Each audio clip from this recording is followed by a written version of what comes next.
A forgotten photograph from 1903 revealed a wealthy young man posing with a maid, but appearances can be dangerously deceiving. The yellowed image, hidden for over a century, would eventually expose secrets that some powerful families had desperately tried to bury. Before we begin, make sure to subscribe to the channel and comment where you're watching from. The blistering sun of San Luis Potosí beat down mercilessly on the sprawling González estate, casting harsh shadows across the courtyard where Isabella Cruz moved like a ghost between the weathered adobe walls. Her calloused hands worked methodically, wringing water from linens before hanging them to dry in the punishing heat. Though her eyes remained downcast when the family passed, they missed nothing, not the loose brick near the eastern gate, nor the schedule of the night watchman, nor the hidden path behind the stables. Isabella. "The library needs attending," called the housekeeper, her voice sharp with authority. The young servant nodded silently, smoothing her simple dress before making her way through the grand hacienda. Survival here meant more than completing tasks. It meant mapping every corridor, memorizing every routine, noting which floorboards creaked and which windows opened without sound. The Otomi woman had learned early that knowledge was protection in a world where she held no power. Inside the cool darkness of the library, Diego Torres sat alone, surrounded by leather-bound volumes that couldn't fill the emptiness in his life. The heir looked up as Isabella entered, his expression brightening despite his mother's warnings about becoming too familiar with the help. "You came," he said, closing his book. "I wasn't sure if you would." Isabella maintained her professional distance. "I was told to clean the library, senor." "Please," Diego whispered, glancing toward the door. "Teach me another word in your language, like yesterday." Their eyes met, and something unspoken passed between them, a recognition of two souls trapped in different ways by the same rigid system. The previous day, she had taught him "son" in Otomi after he'd expressed genuine curiosity about her heritage. "Dehi," she said softly. "It means water." "Dehe," he repeated, the foreign syllables clumsy on his privileged tongue. That September afternoon marked the beginning of their secret arrangement. Hidden behind towering bookshelves and dusty manuscripts, Isabella would teach the landowner's son words from a language his family had tried to erase from the region. In return, Diego shared books from his collection, opening worlds beyond the estate's confining walls. These clandestine lessons became their sanctuary, moments stolen from a society that had predetermined their roles. For Isabella, it was a chance to preserve her identity. For Diego, an escape from suffocating expectations. Neither spoke of the danger their friendship posed, nor how the young man's mother would react if she discovered her son learning the tongue of those she considered beneath them. Between whispered vocabulary and shared stories, they created a fragile world where hierarchy momentarily dissolved, where a servant and an heir could simply be two people connecting across an impossible divide. Diego Torres stood at the edge of the estate's east garden, watching the setting sun paint the horizon in shades of amber and gold. His shoulders carried the invisible weight of the González family name, a burden that grew heavier with each passing day. At 23, he was expected to take over management of the estate soon, yet the thought filled him with quiet dread. Only in the company of Isabella Cruz did the world seem to make sense. During their clandestine lessons in the library, her soft voice transported him far from the suffocating expectations of his mother, Doña Carmen. Isabella spoke of mountains where spirits dwelled and valleys where her ancestors had lived for centuries. Her Otomi stories offered Diego glimpses of a freedom he had never known, a life where one's worth wasn't measured by hectares of land or social standing. "The earth remembers everything," Isabella had told him yesterday, her fingers tracing invisible patterns on an old book. "It knows who walks with respect and who walks with greed." That afternoon, while reviewing ledgers in his father's study, Diego heard laughter, sharp and cruel, coming from the workers' quarters. He followed the sound, his curiosity turning to anger when he discovered 3 field laborers surrounding Isabella, taunting her about her special treatment in the main house. Does she think she's better than us now?" one man sneered, blocking her path, teaching the patron's son her savage words. Isabella stood motionless, her face a careful mask that Diego had come to recognize as her shield against humiliation. Without thinking, he stepped between her and the men, his heart hammering against his ribs. "That's enough," he said, his voice steadier than his trembling hands. "Return to your duties immediately." The men dispersed, muttering apologies, but not before exchanging knowing glances that made Diego's cheeks burn. He turned to Isabella, expecting gratitude, but found instead a complex emotion in her dark eyes, concern mixed with something deeper.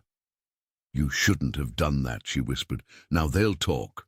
"Let them," Diego replied, surprising himself with his defiance, walking her back to the main house, their fingers brushed accidentally. The brief contact sent electricity through his body, and when their eyes met, Diego knew Isabella had felt it too.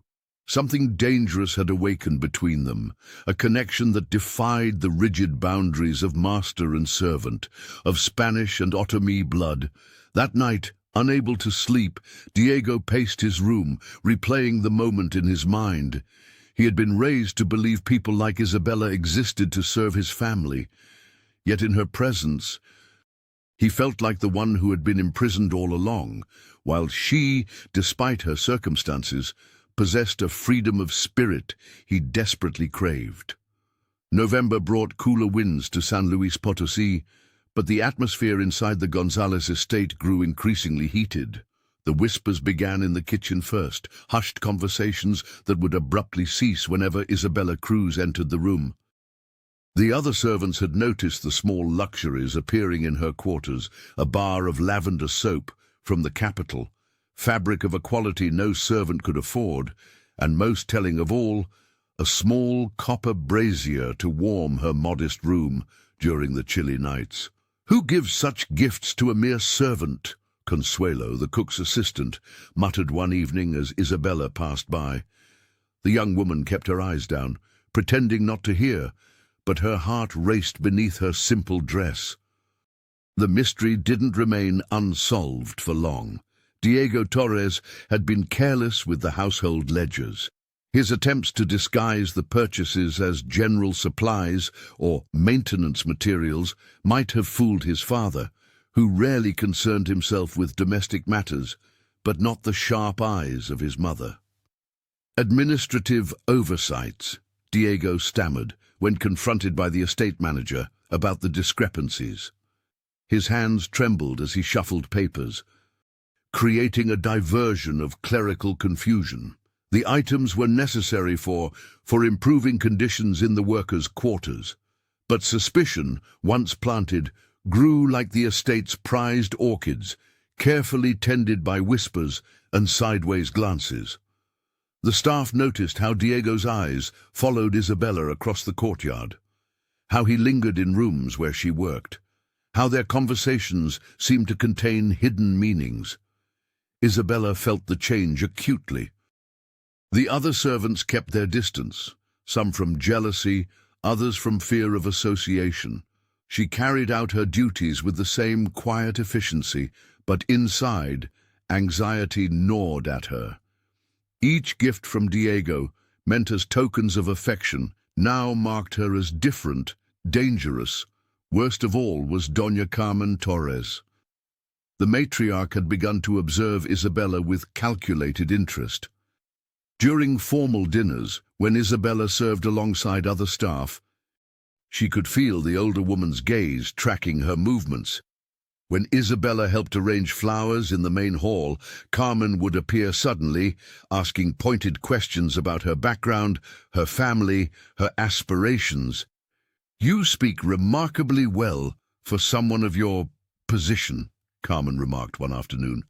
her voice honey-coated, but her eyes cold as the mountain streams.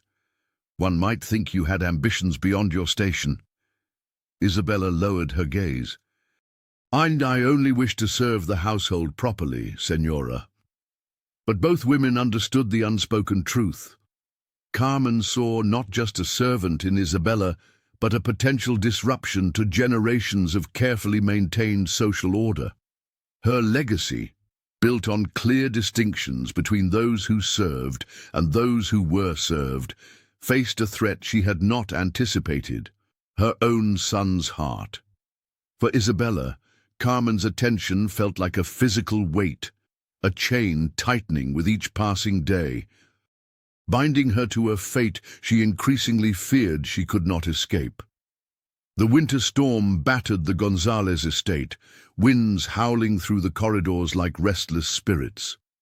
Rain lashed against the windows of the library, transforming the glass into shimmering curtains that sealed Isabella Cruz and Diego Torres away from the world. Inside, the crackling fire and scattered candles created a golden sanctuary, their flames dancing across leather-bound volumes and yellowed maps. Isabella moved silently between the bookshelves, her fingers trailing along spines of books neither she nor her ancestors had ever been permitted to read. Diego watched her from his father's desk, his breath catching as lightning illuminated her profile, proud and beautiful despite the servant's clothes she wore. "The storm won't end until morning," Diego said, his voice barely audible above the thunder. "No one will look for us here tonight." The words hung between them, heavy with meaning.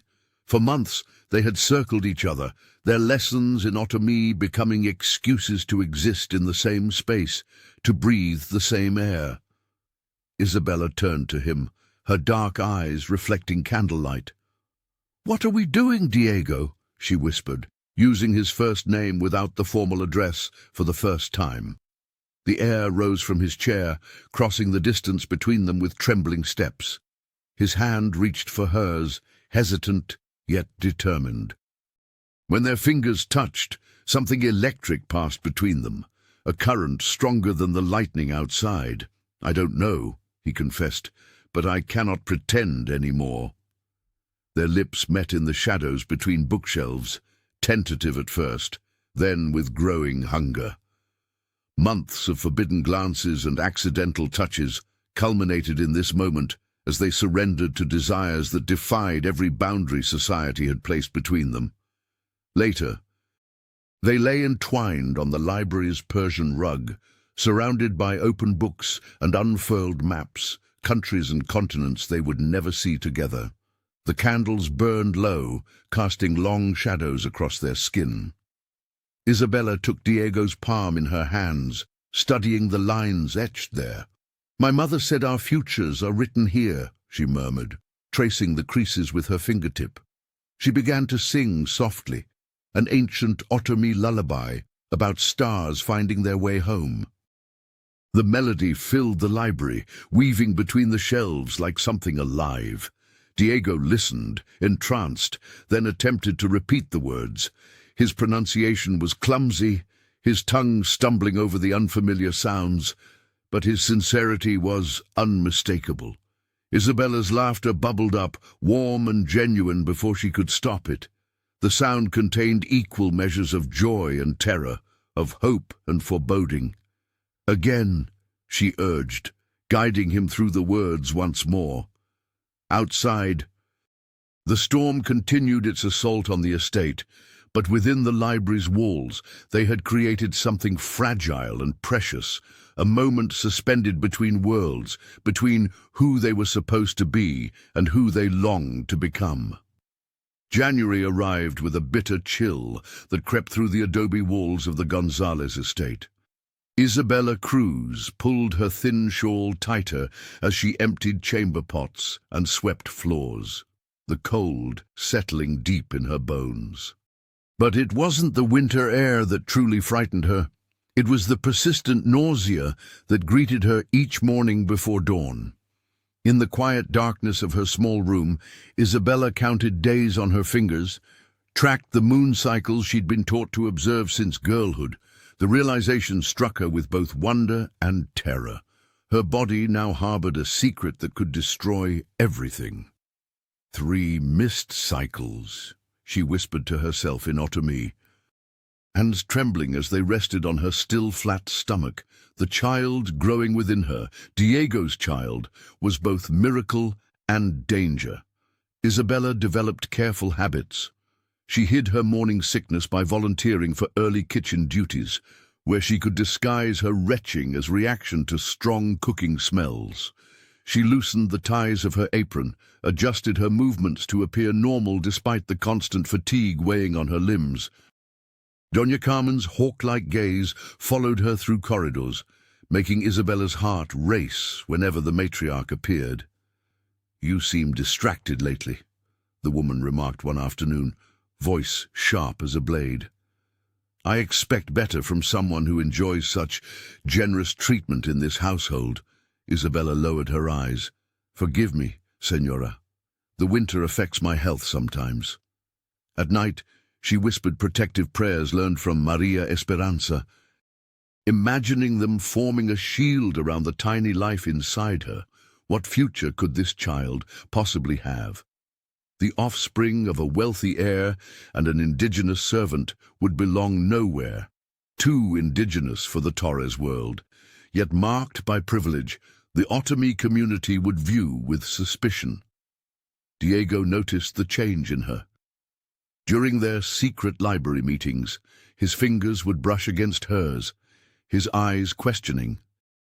"You seem far away lately," he said one evening as candles burned low. "Are you unwell?" Isabella nearly confessed then, the truth pressing against her lips like a scream. Instead, she turned away. "Just tired," she murmured, though her hand unconsciously moved to her abdomen. Every breath felt like a test of courage. Each morning brought the same question. How long could she hide this? What would happen when her body betrayed her secret? Isabella stared at her reflection in a polished silver tray, wondering if she could protect herself, her unborn child, and the fragile world she and Diego had built in shadows. The estate continued its rhythms around her, oblivious to the revolution taking place within her body, a revolution that would soon change everything. The morning mist clung to the hills as Isabella Cruz slipped away from the Gonzalez estate. Wrapped in a worn shawl, she moved like a shadow along the back roads, her heart hammering against her ribs. Each sound, a distant dog barking, the rustle of leaves, made her freeze, terrified of discovery. The nausea that had plagued her for weeks seemed momentarily forgotten, replaced by the urgency of her mission. Maria Esperanza lived at the edge of the Otomi settlement, her small adobe home nestled against a rocky outcrop. The healer was already awake, as if she had been expecting a visitor. When Isabella knocked softly on the wooden door, it swung open to reveal the elderly woman's weathered face, lined with wisdom and years of sun. "I wondered when you would come," Maria said, ushering her inside with gentle hands. The single room smelled of dried herbs and wood smoke, comforting and familiar. Isabella sank onto a low stool, her fingers trembling as she explained her situation. The healer listened without judgment, her dark eyes taking in every detail of the young woman's condition. Your mother was skilled with these same herbs," Maria revealed, reaching for bundles hanging from the ceiling beams. "She taught me much before the fever took her. You have her hands, her way of seeing."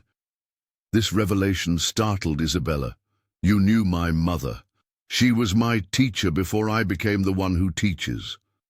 The old woman crushed leaves into a small clay cup, adding hot water from the kettle warming over coals. "Drink this. It will settle your stomach and strengthen the child." As Isabella sipped the bitter tea, Maria shared stories of her mother's courage, of healing rituals performed under moonlight, of knowledge passed down through generations of Otomi women. For the first time since discovering her pregnancy, Isabella felt connected to something larger than her fear. "The Torres family," Maria said carefully. "They will not accept this child as their own." "I know," Isabella whispered. The healer took her hands, examining the lines on her palms as if reading a sacred text. "Your path divides here. You must choose what kind of freedom matters most, yours or your child's." Isabella looked up, confused. "What do you mean? To stay is to live in shadows. To leave is to walk into uncertainty." Maria's voice grew soft but firm. "Your strength will save you, but you cannot save everyone, not the father, not the past." Outside, birds began their morning songs as dawn broke over the mountains. Isabella finished her tea, feeling a new resolve forming within her. The child she carried would not be born into servitude. Whatever path she chose, it would not be dictated by the walls of the Gonzalez estate. "Return tomorrow," Maria instructed, pressing a small pouch of herbs into her hand. "We have much to prepare."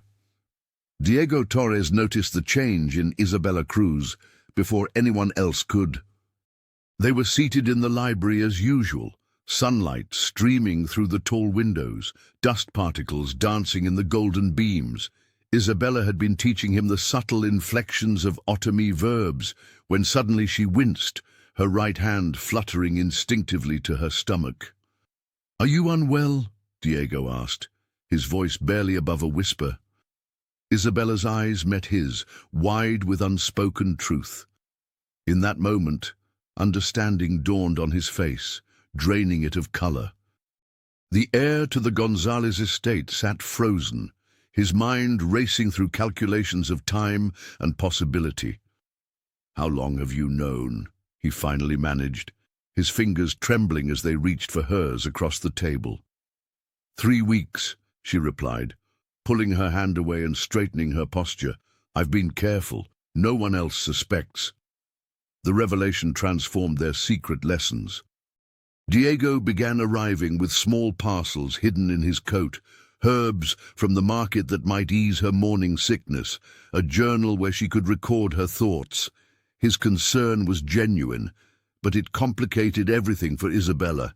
Each gift represented both care and danger. "Teach me to say something important," Diego requested one afternoon as rain pelted against the library windows. "And in your language." Isabella hesitated before whispering the Otomi phrase for "I love you." Diego repeated it clumsily, practicing until the foreign syllables flowed more naturally from his tongue. Each repetition grew more confident until his voice shook with emotion rather than uncertainty. When he finally whispered it perfectly, "Dimadi," Isabella turned away, her shoulders tense beneath her simple dress. "What troubles you?" Diego asked, reaching for her but stopping short of contact. "This love," she answered, her voice steady despite the tears gathering in her eyes. "You stand at the top of the very system that crushes my people. Your family owns the land my ancestors lost. Your mother looks at me as if I were less than the dust beneath her shoes." Diego flinched at the truth in her words. The son of Doña Carmen had never before confronted so directly the privilege that shaped his existence. "We could leave," he suggested, desperation edging into his voice. "Start anew somewhere no one knows us." Isabella shook her head, one hand protectively covering her stomach. "And become what? A disgraced heir and his indigenous servant? The world doesn't forget so easily who we are." As they parted that day, Diego watched her walk away, her steps measured and careful. He realized that loving Isabella meant more than learning her language or protecting her secret. It meant confronting a lifetime of unearned advantage and the painful history that separated them. Early March brought a warm breeze to San Luis Potosí, carrying the scent of orange blossoms across the Gonzalez estate. The grand house bustled with activity as servants polished silver and arranged fresh flowers. This wasn't merely spring cleaning.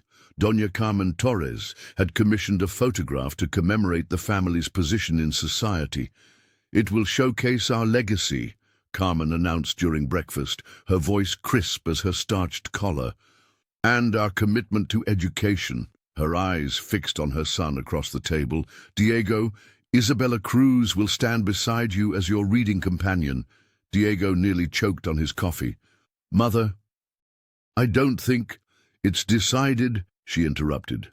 "Our guests will see how progressive the Torres family is, educating even our servants." The matriarch's smile didn't reach her eyes. "Besides, her presence will distract from those ridiculous rumors about your philanthropic interests." Later that day, Isabella received her instructions while dusting the library shelves. The young woman's hand instinctively moved to her stomach, still flat enough to conceal her secret. Standing for a photograph with Diego would mean facing scrutiny from the elite families of the region, the very people who could destroy them both. "You'll wear the blue dress," Carmen instructed, circling Isabella like a predator. "Nothing too fine. We want you presentable, not presumptuous." When the older woman left, Isabella sank into a chair, fingers trembling as she traced the spines of books she and Diego had read together. These volumes had witnessed their whispered confessions, their first tentative touches. That evening, Carmen summoned Isabella to her private sitting room. The space felt suffocating, heavy with expensive perfume and unspoken threats. "Let me be clear," the matriarch said, her voice deceptively gentle. "This photograph is about appearances. You will stand where instructed, speak only when spoken to, and remember your position." She leaned forward. "I've noticed how my son looks at you. If you encourage him, if you step beyond your place, you will lose everything. Not just your position here, but your standing in the community." Isabella lowered her eyes, the perfect picture of submission. "Yes, Senora." "Good," Carmen nodded, satisfied. "You may go."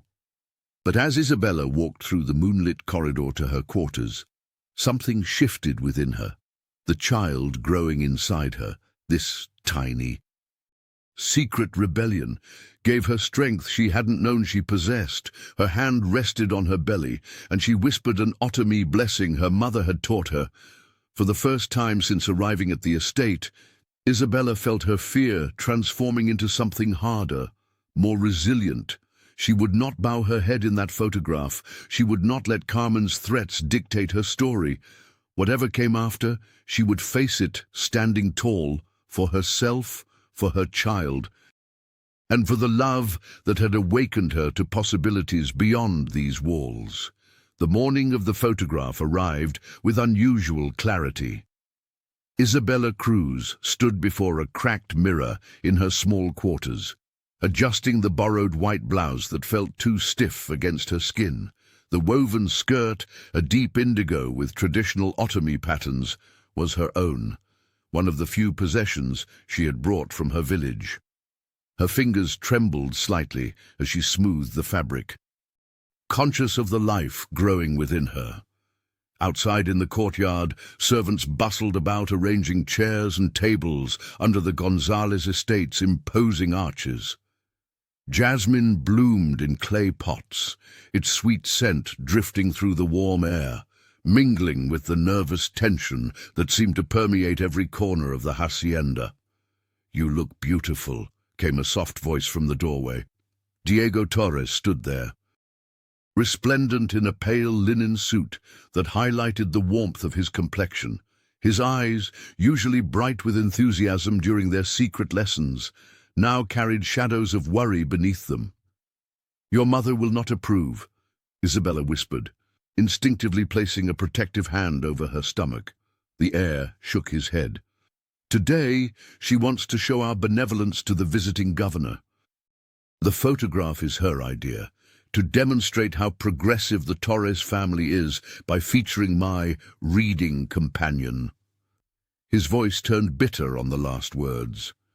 When they joined the gathering, Doña Carmen's gaze cut through Isabella like ice. The matriarch's lips formed a tight smile as she instructed the young woman to stand beside her son. "Remember what we discussed," she murmured, just loud enough for Isabella to hear. The photographer, a thin man with spectacles perched on his nose, fussed with his equipment. The massive camera stood on wooden legs, its brass lens glinting in the sunlight. Family members and important staff arranged themselves according to status. The Torres family front and center, servants and workers carefully positioned to suggest harmony without equality. The indigenous girl, yes, you, the photographer called, gesturing impatiently. "Lower your eyes." "Look demure." Isabella felt Diego tense beside her. For a moment she considered obeying. It would be safer, wiser. But something shifted inside her, a resolve hardening like stone. When the photographer ducked beneath his black cloth, Isabella lifted her chin and stared directly into the lens. Her eyes, dark and unwavering, held generations of silenced voices. This child within her would not inherit shame. "Hold still," the photographer commanded. Unaware of the rebellion captured in his frame, the flash powder ignited with a brilliant burst. In that frozen moment, Isabella Cruz did what no servant had dared before. She looked back, not with submission, but with quiet defiance that would speak across decades to come. That night, Isabella Cruz slipped the tiny corn doll beneath her pillow with trembling fingers. The handcrafted figure, woven from dried husks and thread, was more than a simple toy. It was a silent message to Maria Esperanza and the network of Otomi helpers. In their tradition, such dolls marked a woman in need of rescue, a signal as clear as any written word to those who understood their people's ways. Moonlight filtered through the thin curtains as Isabella hummed softly, the melody rising and falling like the mountains of her homeland. It was the same lullaby her mother had sung to her as a child. Before disease had taken her from this world, the young woman placed her hand on her stomach, feeling the subtle movement within, a flutter like butterfly wings. 4 months along now, her secret growing more difficult to conceal with each passing day. "You will know freedom," she whispered in Otomi, her voice barely audible even to herself. "You will never bow your head or lower your eyes." Across the estate, Diego Torres paced the polished floors of his chamber, sleep evading him like a cruel joke. His shirt hung loose, unbuttoned at the collar, hair disheveled from running his hands through it countless times. The heir to the Gonzalez fortune had never felt more trapped, more suffocated by the weight of his family name. He paused at the window, staring out at the vast lands that would one day be his. The thought brought no comfort. In the distance, the workers' quarters stood in darkness, and he wondered if Isabella was awake too, carrying their shared burden alone. "We could leave," he murmured to himself, a fantasy he'd replayed 1,000 times. "Take what money I have and disappear." But reality crushed these dreams like fallen leaves. The young man knew the truth. His mother's influence stretched far beyond these walls. Doña Carmen's connections would hunt them down, drag them back in disgrace. And what life could he offer Isabella? A man who had never worked with his hands, who spoke her language with a clumsy tongue, who understood nothing of surviving without privilege. Diego slumped into a chair, burying his face in his palms. The walls of the estate had been built by his grandfather, but the invisible barriers separating him from Isabella had been constructed over centuries, brick by brick, law by law, whisper by whisper. He was as much a prisoner as she was, though his cell was lined with silk. In the quiet of night, 2 hearts beat with the same fear, the same longing, separated by stone and status, but united by a love that neither had sought, but both now carried like a flame, dangerous, warming, impossible to extinguish. 2 weeks after the photograph was taken, the Gonzalez estate awoke to a startling discovery. Isabella Cruz had vanished in the night, leaving behind only her empty bed and a small corn doll placed carefully atop her folded blanket. The morning staff found her quarters undisturbed, as if she had simply evaporated into the dawn air. Word spread through the estate like wildfire. The kitchen maids whispered behind cupped hands while the groundskeepers exchanged knowing glances. By mid-morning, Doña Carmen Torres stormed through the corridors, her face twisted with fury rather than concern. "Lock every gate! No one enters or leaves until we find her," she commanded, her voice echoing against the adobe walls. The matriarch summoned the entire staff to the main courtyard, where she paced before them like a general inspecting troops. "Someone helped her escape. Someone will speak, or everyone will suffer the consequences." One by one, servants were questioned. The elderly gardener, the cook, the stable boy, all claimed ignorance, their eyes downcast as Carmen's accusations grew more venomous. She was nothing before we took her in. Nothing. And this is how she repays our generosity. Meanwhile, Diego Torres learned of Isabella's disappearance while breaking his fast. The porcelain cup slipped from his fingers, shattering against the floor, a sound that seemed to echo his fragmenting world. He rushed to her quarters, pushing past servants and ignoring his mother's sharp commands. When he saw the empty room, Diego fell to his knees. His trembling fingers reached for the corn doll. Recognizing it as something Isabella had once explained was sacred to her people, he clutched it to his chest, breathing in the faint jasmine scent that still clung to her few possessions. "Where did she go?" he asked repeatedly, his voice breaking. "Was she taken? Did someone hurt her?" But deep down, he suspected the truth. She had chosen to leave, to protect herself and their unborn child from the suffocating confines of the estate. As dusk fell, Doña Carmen ordered lanterns lit and search parties formed, not out of concern for Isabella's welfare, but from fear of scandal and the loss of control. "Find her before anyone learns of this," she hissed to the foreman. "A servant running away reflects poorly on this household." That night, Diego locked himself in the library, where he and Isabella had shared their secret lessons. Surrounded by the books they had touched together, he collapsed into silent sobs. Every unanswered question tore at him. Where would she go? How would she survive? Would he ever see her again?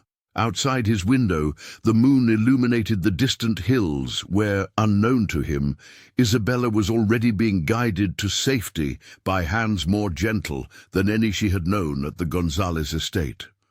Maria Esperanza had been preparing for this moment since Isabella first came to her with trembling hands. The old healer activated a network that had existed for generations, a silent resistance of Otomi people who had learned to move unseen through a world that preferred to ignore them. Under the silver glow of a waning moon, 3 women arrived at a predetermined meeting spot near the estate's southern boundary. They carried bundles of simple clothing, herbal remedies for nausea, and dried corn cakes for the journey. Isabella Cruz slipped through the shadows to meet them, her heart thundering against her ribs, one hand protectively cradling her growing belly. "Quickly!" whispered one of the women, wrapping Isabella in a plain shawl to disguise her silhouette. "The night guards change positions soon." They moved like ghosts through terrain the estate owners had never bothered to learn, narrow paths carved by generations of indigenous feet, hidden passages between rock formations, shallow spots to cross streams. Every step sent pain shooting through Isabella's body, her pregnancy making the journey doubly difficult, yet each painful stride carried her further from captivity and closer to freedom. By dawn, they had reached the first safe house, a humble dwelling nestled against a hillside where an elderly couple offered them shelter and warm atole. Isabella collapsed onto a straw mat, exhaustion finally overwhelming her. "Rest," Esperanza said, applying a soothing salve to Isabella's swollen ankles. "The Torres family believes their walls are impenetrable, but they forget that our people have been finding ways through barriers for centuries." The journey continued for 3 more days. They traveled only at night, following ancient trails marked by subtle signs only Otomi eyes could read, a particular arrangement of stones, notches in certain trees, patterns that seemed random to outsiders, but formed a map for those who knew. On the final night, as they crested a ridge overlooking a small mountain village, Isabella stopped. Below her, lanterns glowed like earthbound stars. For the first time since leaving the estate, she wept openly, not from fear or pain, but from overwhelming relief. "This is your home now," Maria told her, embracing the younger woman. "Here, your child will grow knowing both sides of their heritage." But without the chains that bound you, the village welcomed Isabella with quiet celebration. Women brought gifts of woven blankets for the coming baby. Men reinforced a small hut where she would live. Children approached shyly, curious about the newcomer whose eyes held both sorrow and determination. That night, surrounded by her people, Isabella felt something she had almost forgotten: belonging, the weight of servitude, of hiding her true self, of loving in secret and fear, began to lift from her shoulders. Here, she wasn't just Isabella the servant, but Isabella Cruz, a daughter of the Otomi, carrying the future within her. For the first time in years, she slept without dreaming of escape. Diego Torres wandered the corridors of the Gonzalez estate like a ghost, his footsteps echoing against the adobe walls that once felt like home, but now served as his prison.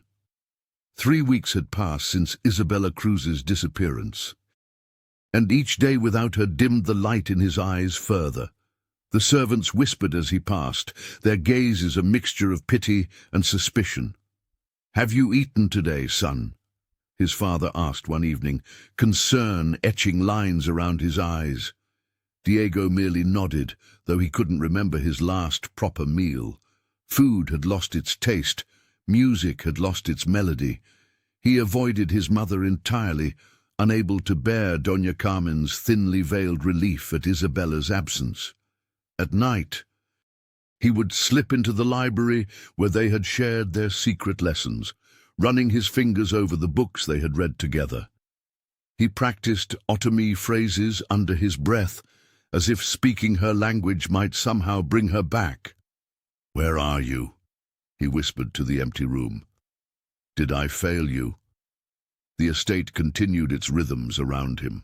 Workers harvested crops, guests came and went, and his mother planned a dinner to introduce him to the daughter of another wealthy family. Diego attended these functions like a marionette, moving only when the strings demanded it.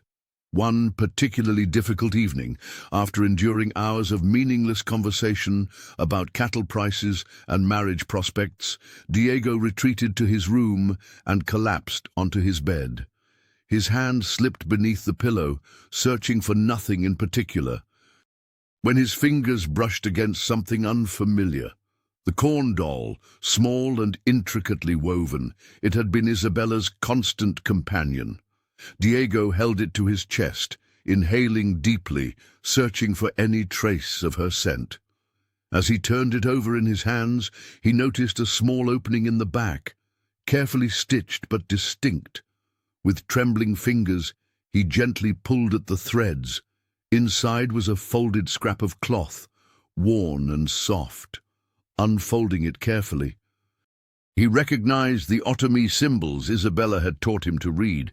"You taught me to dream, now I teach you to let go."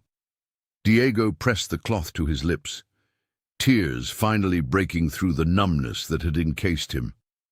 She was gone, truly gone, and had left this final message knowing he would eventually find it. That night, he sat at his desk and began to write. Not a search plan or a plea for her return, but something different. ideas for schools, for change. For a world where love like theirs wouldn't need to hide. If he couldn't protect her, perhaps he could honor her by becoming someone worthy of the dream they had shared. Doña Carmen Torres paced the stone floors of the estate, her heels clicking like warning shots. The servants averted their eyes as she summoned them one by one, instructing each on the official story. Isabella Cruz had proven herself unworthy of the Torres family's generosity, caught stealing valuables and sent away in disgrace. The matriarch's voice never wavered as she crafted this fiction, her face a mask of righteous disappointment. "Such a shame," she told the parish priest over tea. "We treated her like family. Diego even taught her to read, a kindness she repaid with theft." The tale spread through San Luis Potosí like wildfire, carefully tended by Carmen's strategic whispers. Yet in the workers' quarters, different stories circulated. The laundress, who had seen Isabella's morning sickness, the gardener, who had noticed Diego's lingering glances, the cook, who had witnessed their hands touch over a book. She carried his child, the old groundskeeper murmured one evening, his voice barely audible above the crickets, and the Senora would sooner bury the truth than face it. These whispers grew roots, spreading beneath the surface of polite society. The workers protected this knowledge, passing it between them like a sacred flame, not out of loyalty to Diego, but in silent solidarity with Isabella. Meanwhile, in a mountain village 3 days' journey from the estate, Isabella labored beneath a waxing moon. Maria Esperanza guided her through waves of pain with ancient Otomi chants, while village women pressed cool cloths to her forehead. The birth was difficult, a reflection of the journey that had brought her here. "Push," Esperanza urged, her weathered hands steady. "Your freedom is coming into the world." When the cries of her son finally pierced the night, Isabella wept. The women bathed him in herb-infused water, wrapped him in hand-woven cloth, and placed him on her chest. His tiny fingers curled around hers with surprising strength. "Mateo," she whispered, the name flowing from her heart. Mateo Cruz. In the days that followed, women from the village brought gifts, a carved wooden rattle, a tiny shirt embroidered with protective symbols, a blanket woven with patterns that told stories of their ancestors. They sang as they worked around Isabella's bed, their voices weaving together like the threads of their textiles, songs of resistance, of survival, of hope. Isabella watched her son's face as he slept, memorizing every detail. His eyes, when open, reminded her of Diego, but his spirit was entirely new, untouched by the weight of hierarchy and privilege. In this child, she saw possibility. "You will never be a secret," she promised him. "You will never be ashamed." Maria Esperanza's weathered hands moved with practiced precision as she guided Isabella through the final moments of labor. When Mateo Cruz entered the world with a powerful cry, the old healer placed him on his mother's chest with reverence. "Deity, he has your strength," Esperanza whispered, wiping tears from Isabella's face and his father's curious eyes. In the mountain village, far from the Gonzalez estate, Isabella found healing that went beyond her physical recovery. The elder woman became more than a midwife. She transformed into the grandmother Mateo would need, filling the void left by family ties severed through escape and necessity. As seasons changed, Esperanza taught the boy as she once taught his mother.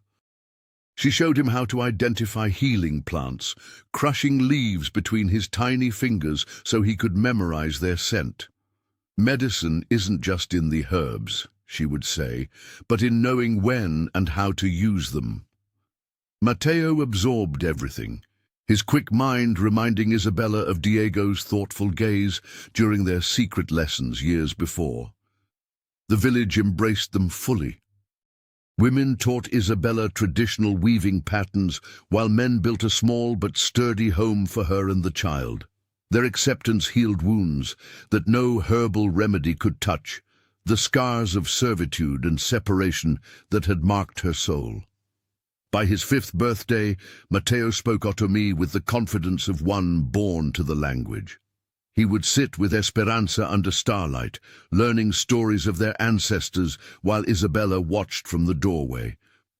Her heart swelling with pride and bitter sweetness. "Why don't I have a father like other children?" he asked one evening, his innocent question piercing Isabella's carefully constructed peace. She knelt beside him, choosing her words with care. "Your father gave you his kindness and his love for learning. Sometimes people cannot stay together, but the love remains." As Matteo grew taller, Isabella noticed how he would stop to help elders carry water, how he would explain things to younger children with patience. The community noticed too. This boy had an old soul in young eyes. "He will bridge worlds," Esperanza predicted one evening as they watched him sleeping. "Not through force like the landowners, but through understanding." Isabella nodded, her fingers tracing the outline of the corn doll she had kept all these years. In her son's gentle strength, she saw the possibility of a different future, one where dignity wasn't something to be fought for, but freely given. Under the mountain stars, far from the estate that once confined her, Isabella Cruz had found not just escape, but transformation. The Gonzalez estate slowly transformed as Diego Torres redirected his inheritance. Gone were the lavish parties and ostentatious displays of wealth that had once defined his family name. Instead, the young heir devoted his fortune to building schools in the rural communities surrounding San Luis Potosí.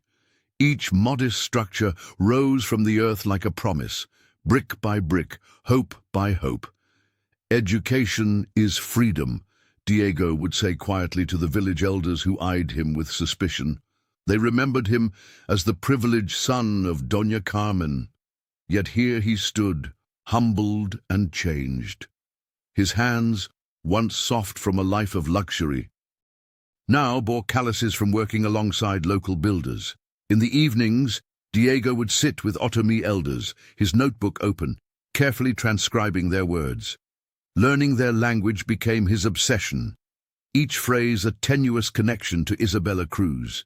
Sometimes, when he mastered a particularly difficult pronunciation, he imagined her smile, the way her eyes would crinkle at the corners with pride. "You have her determination," one elder told him after months of lessons. The comment pierced Diego's heart. Had they known, did they recognize in him the love that had altered the course of his life? The years passed, marked by the changing seasons and the growing number of schools bearing the Torres name.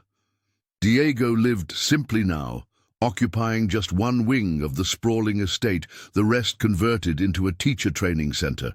His mother had departed for Mexico City, unable to bear what she called her son's descent into madness. At night, Diego would sometimes take out the corn doll Isabella had left behind, running his fingers over the faded cloth message, "You taught me to dream. Now I teach you to let go." He never fully mastered the letting go part.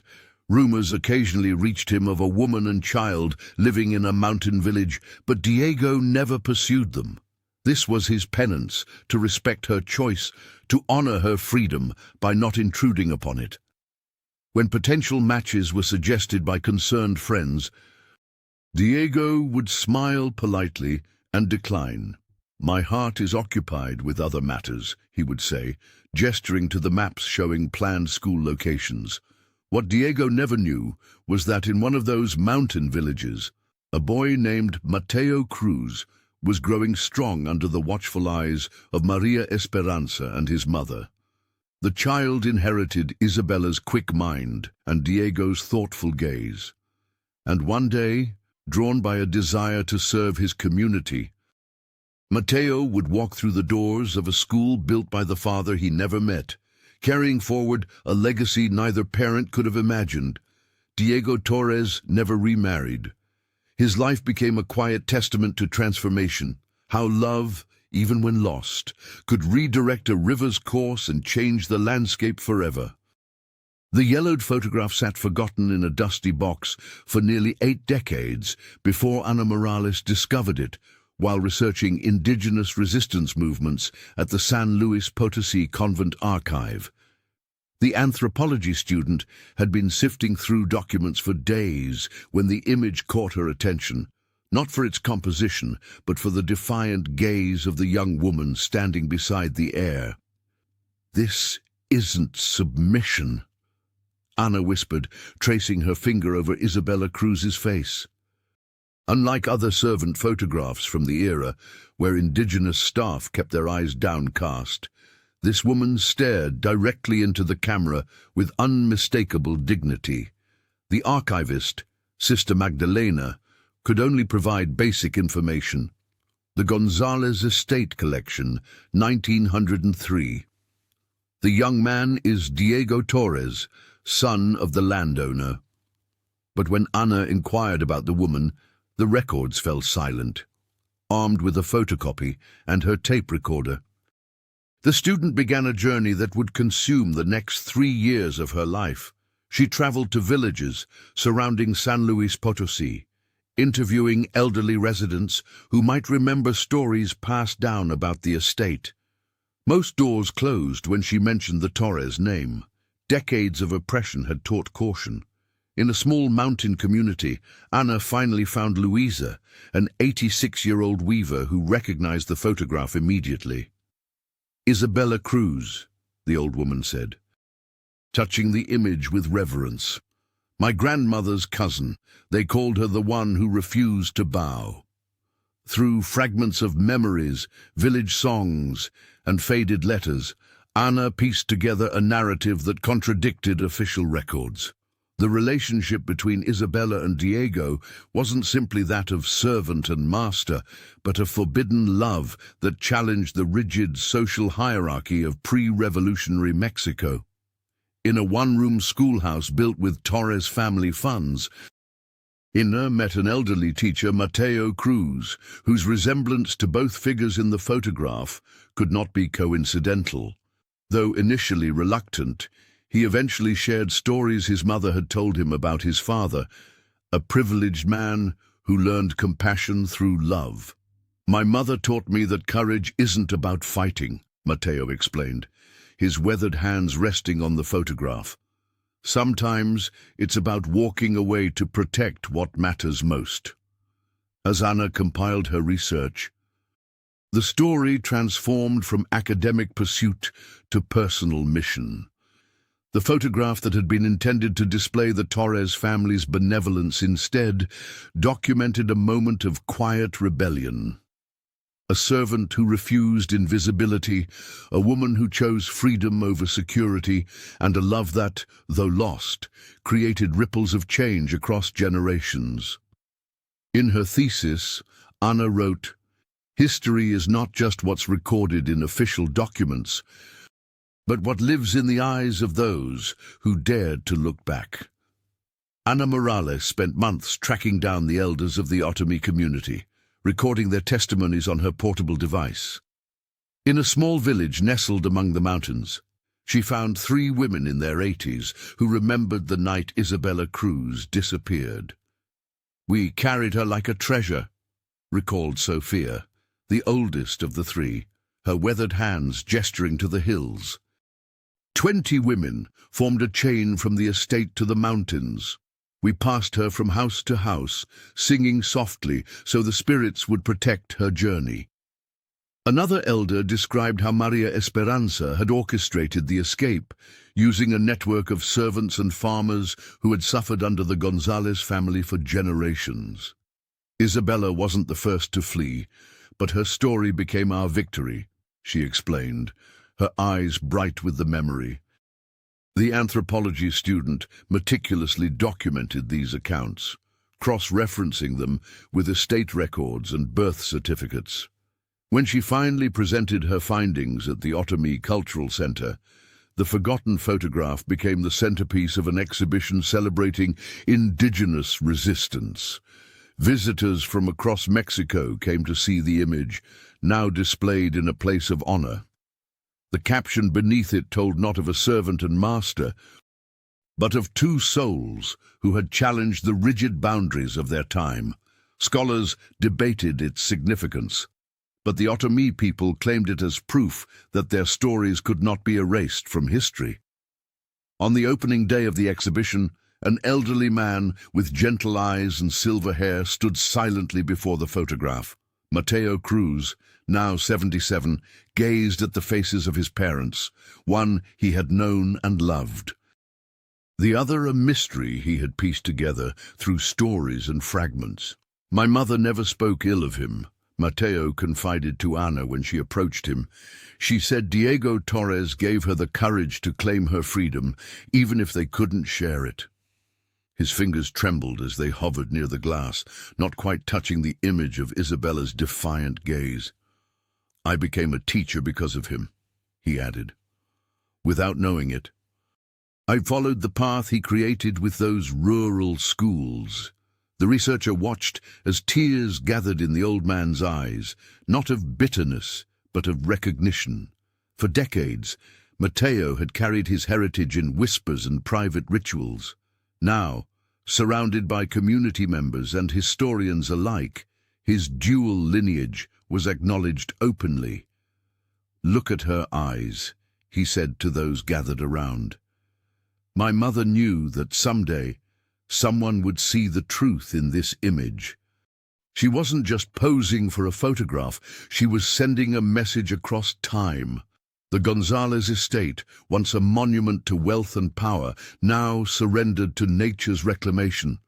Crumbling adobe walls stood like ancient ruins, their authority diminished by decades of rain and wind. Vines crawled through windows where Doña Carmen Torres had once watched her domain with hawk-like vigilance. The grand courtyard where the fateful photograph was taken had become a meadow of wildflowers, purple, yellow, and white blooms dancing where servants once walked with lowered eyes. Children from the nearby community played among the ruins, their laughter a stark contrast to the silence once demanded within these walls. They climbed what remained of the library walls, unaware that in this very space, Isabella Cruz and Diego Torres had shared forbidden words and touches that would alter the course of countless lives.